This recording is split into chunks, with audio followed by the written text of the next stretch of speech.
taliyaha taliska ciidamada Mareykanka ee Afrika General Thomas Woolhouse iyo safiirka Mareykanka ee Soomaaliya Donald Yamamoto ayaa shalay booqasho ku tagay magaalada Muqdisho halkaas oo ay kula kulmeen ra'iisul wasaaraha Soomaaliya Xasan Cali Khayre iyo saraakiil sarsare oo ka tirsan wasaaradda gaashaandhigga.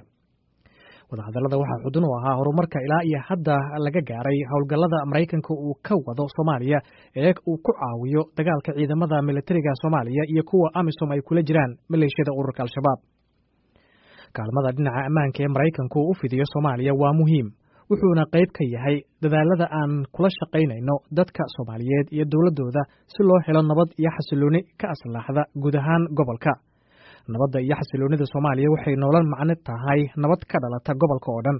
waxa kaloo ay ka dhigan tahay dadka Soomaaliyeed oo dalkooda u jiheeya sidii ay u heli lahaayeen mustaqbal barwaaqo leh. sidaasna waxaa war-saxaafadeed ka soo baxay Africom ku yiri safiirka Mareykanka ee Soomaaliya Ambassador Yamamoto.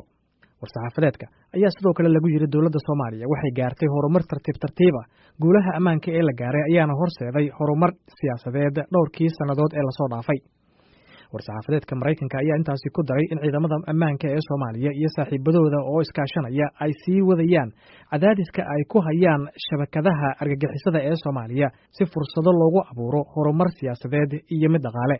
taliyaha taliska ciidamada Mareykanka ee Afrika General Thomas Woolhouse ayaa isna yiri kooxaha sida Al-Shabaab iyo ISIS Soomaaliya oo kale ah waxay raadinayaan inay mustaqbal maran u abuuraan shacabka Soomaaliyeed.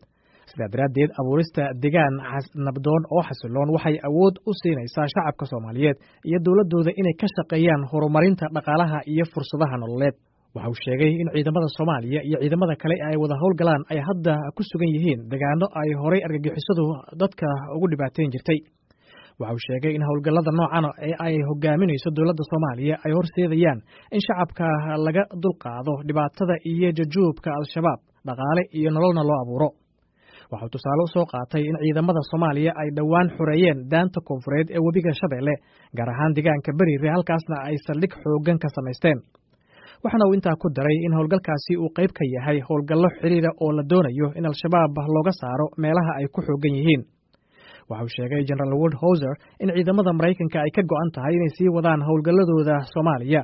kaalmada dhinaca ammaanka ee loo fidiyo Soomaaliyana ay astaan u tahay dadaal caalami ah oo lagu dhiirigelinayo isbeddel, horumar iyo dariiqada u furan Soomaalida ee ka duwan colaadda, amni xumida iyo qaraxyada.